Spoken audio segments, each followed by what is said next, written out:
दृष्टि आईएएस के audio article programme में एक बार फिर से आपका स्वागत है। मेरा नाम है सपना कुशवाहा। आज का हमारा आर्टिकल द हिंदू में प्रकाशित लेख government to focus on vaccination against cervical cancer announces finance minister Nirmala Sitharaman के सारांश पर आधारित है। इसमें टीम दृष्टि के इनपुट्स भी शामिल हैं। यह आर्टिकल सामान्य अध्ययन प्रश्न पत्र 2 के स्वास्थ्य खंड से जुड़ा है। तो आइए आर्टिकल की शुरुआत करते हैं।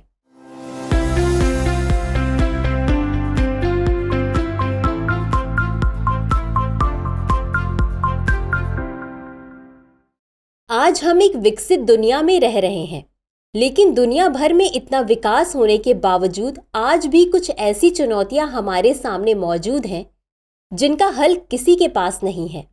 कैंसर भी इन्हीं चुनौतियों में से एक है।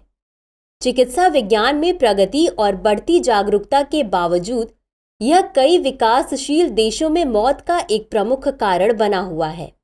और ऐसा नहीं है कि ये स्थिति सिर्फ विकासशील देशों की है। विकसित देशों में इलाज उपलब्ध होने के बावजूद वहां कैंसर से होने वाली मौतों में कोई खास कमी नहीं आई है। अमेरिकन कैंसर सोसाइटी के अनुसार साल 2022 में संयुक्त राज्य अमेरिका में कैंसर से तकरीबन 6 लाख लोगों की मौत हुई थी। यूं तो कैंसर कई तरह के होते हैं, लेकिन बीते कुछ वर्षों में महिलाओं में सर्वाइकल कैंसर के मामले लगातार बढ़ते जा रहे हैं, जो कि एशियाई देशों में और भी तेजी से बढ़ रहे हैं। भारत भी इस समस्या से अछूता नहीं रहा है। इसी समस्या को ध्यान में रखकर हाल ही में केंद्रीय वित्त मंत्री निर्मला सीतारमन ने संसद में केंद्रीय अंतरिम बजट 2024-25 पेश करते हुए एक घोषणा की। इसमें उन्होंने कहा कि सरकार सर्वाइकल कैंसर की रोकथाम के लिए 9 से 14 वर्ष के आयु वर्ग की लड़कियों के टीकाकरण को प्रोत्साहित करेगी। दरअसल जून 2022 में टीकाकरण पर राष्ट्रीय तकनीकी सलाहकार समूह यानी NTAG ने एक सिफारिश की थी कि 9 से 14 वर्ष तक की किशोरियों को नियमित रूप से HPV टीका लगाया जाए। बता दें कि HPV ह्यूमन पैपिलोमा वायरस का संक्षिप्त रूप है। यह टीका महिलाओं को सर्वाइकल कैंसर समेत कई रोगों से सुरक्षा प्रदान करता है। तो आज का हमारा आर्टिकल सर्वाइकल कैंसर के विभिन्न पहलुओं पर आधारित है। आइए सबसे पहले समझते हैं कि सर्वाइकल कैंसर क्या है। हमारा शरीर कई कोशिकाओं से मिलकर बना हुआ है। शरीर की आवश्यकता के अनुसार कोशिकाओं में विभाजन होता रहता है। हालांकि यह एक नियंत्रित प्रक्रिया होती है, लेकिन जब शरीर की किसी हिस्से की कोशिकाओं में अनियंत्रित विभाजन होने लगता है, ऐसी स्थिति में शरीर के उस हिस्से में ट्यूमर बनने लगता है और इस स्थिति को कैंसर कहते हैं। कैंसर कई प्रकार के होते हैं, जैसे ब्लड कैंसर, पैनक्रियाटिक कैंसर और सर्वाइकल कैंसर आदि। शरीर के जिस हिस्से में कैंसर की शुरुआत होती है, उसी हिस्से के नाम पर कैंसर का भी नाम रखा जाता है। अगर सर्वाइकल कैंसर की बात करें तो ये महिलाओं के सर्विक्स नामक हिस्से में शुरू होता है, इसलिए इसका नाम सर्वाइकल कैंसर रखा गया है। सर्विक्स को हिंदी में गर्भाशय ग्रीवा कहते हैं। यह गर्भाशय का निचला हिस्सा होता है जो योनि से जुड़ा होता है। सर्वाइकल कैंसर से पीड़ित महिलाओं के इस हिस्से में कोशिकाएं अनियंत्रित रूप से बढ़ने लगती हैं। ये असामान्य कोशिकाएं आसपास के ऊतकों पर आक्रमण करती हैं और शरीर के अन्य हिस्सों में फैल जाती हैं। इस स्थिति से होने वाले कैंसर को सर्वाइकल कैंसर कहा जाता है। लेकिन सवाल है कि सर्विक्स की कोशिकाएं अनियंत्रित रूप से बढ़ने क्यों लगती हैं और सर्वाइकल कैंसर होने के पीछे कौन से कारण जिम्मेदार होते हैं। सर्वाइकल कैंसर यौन संचारित संक्रमण के कारण होता है। यह संक्रमण ह्यूमन पैपिलोमा वायरस यानी HPV की वजह से होता है। हालांकि HPV संक्रमण यौन संक्रमण में बेहद आम है। अधिकांश यौन सक्रिय व्यक्ति अपने जीवन में किसी न किसी समय इससे पीड़ित होते हैं। अधिकांश HPV संक्रमण बिना किसी लक्षण के अपने आप ठीक हो जाते हैं, लेकिन जब लंबे समय तक महिलाएं इससे संक्रमित रहती हैं तो ये संक्रमण गंभीर स्थिति में पहुंच जाता है, जिसके फलस्वरूप सर्विक्स और इसके आसपास के हिस्सों में कोशिकाओं का अनियंत्रित विभाजन होने लगता है। ये अनियंत्रित विभाजन सर्वाइकल कैंसर को जन्म देता है। भारत में सर्वाइकल कैंसर 18.3% की दर के साथ तीसरा सबसे अधिक होने वाला कैंसर है। ग्लोबोकैन 2020 के अनुसार सर्वाइकल कैंसर 9.1% की मृत्यु दर के साथ कैंसर से होने वाली मृत्यु का दूसरा प्रमुख कारण है। राष्ट्रीय कैंसर रजिस्ट्री कार्यक्रम के अनुसार महिलाओं में ब्रेस्ट कैंसर और सर्वाइकल कैंसर सबसे आम कैंसर है। भारत में महिलाओं में होने वाले सभी कैंसरों में से 6 से 29% मामले सर्वाइकल कैंसर के होते हैं।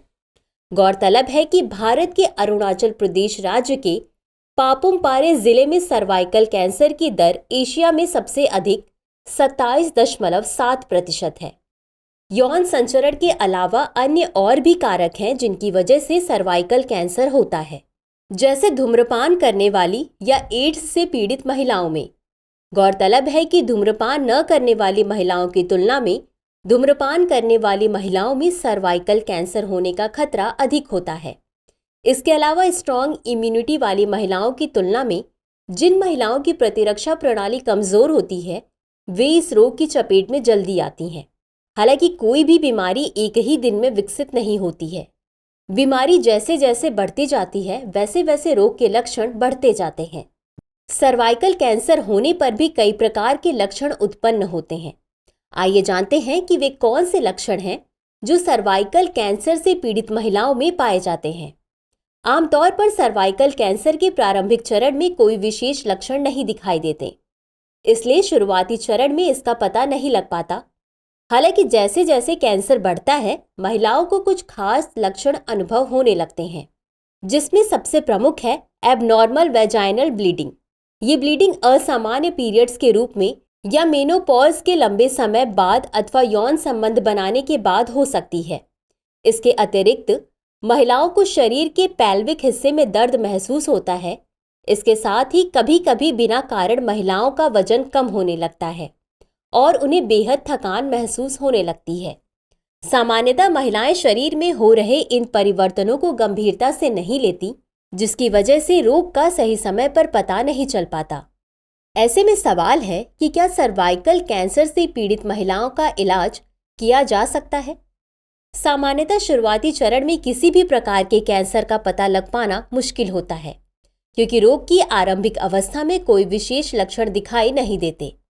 ऐसे में जो लोग नियमित रूप से फुल बॉडी चेकअप कराते हैं उन्हें रोग का पता शुरुआत में लग सकता है।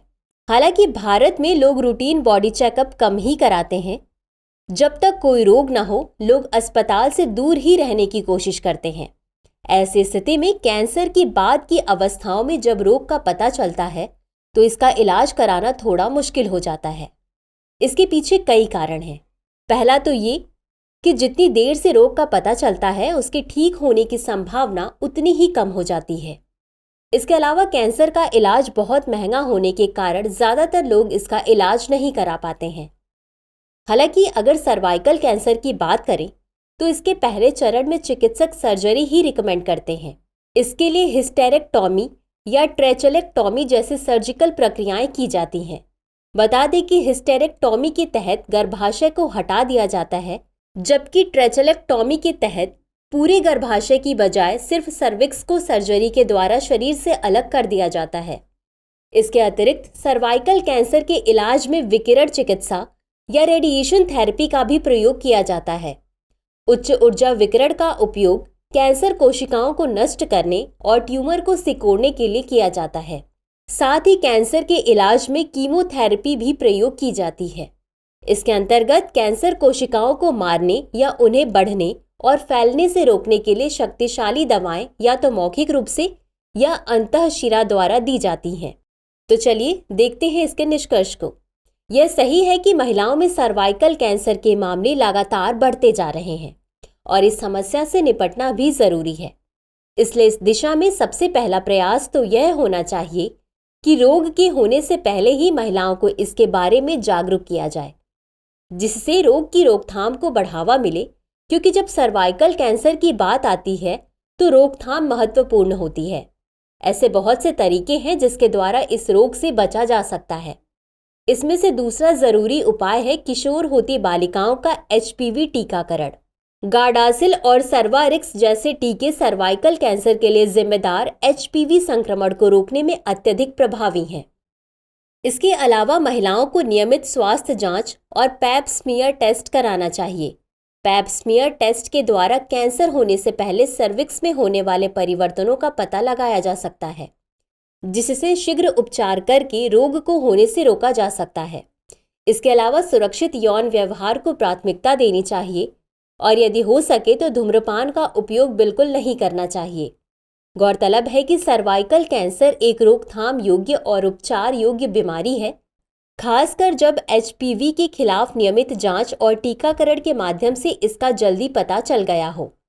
इसलिए जागरूकता बढ़ाकर टीकाकरण को बढ़ावा देकर और नियमित जांच को प्रोत्साहित करके हम सर्वाइकल कैंसर के वैश्विक बोझ को कम करने और जीवन बचाने की दिशा में काम कर सकते हैं। महिलाओं के लिए यह आवश्यक है कि वे अपने प्रजनन स्वास्थ्य को प्राथमिकता दें और इस रोकथाम योग्य बीमारी से खुद को बचाने के लिए सक्रिय कदम उठाएं। तो चलिए नोट करते हैं आज के सवाल को। सार्वजनिक स्वास्थ्य चिंता के रूप में सर्वाइकल कैंसर और इसके प्रभाव को कम करने में स्वास्थ्य देखभाल नीतियों की भूमिका पर विस्तार से चर्चा करें। तो व्यूअर्स, आज के लिए बस इतना ही। मिलते हैं अगले एपिसोड में किसी अन्य टॉपिक के साथ। शुक्रिया।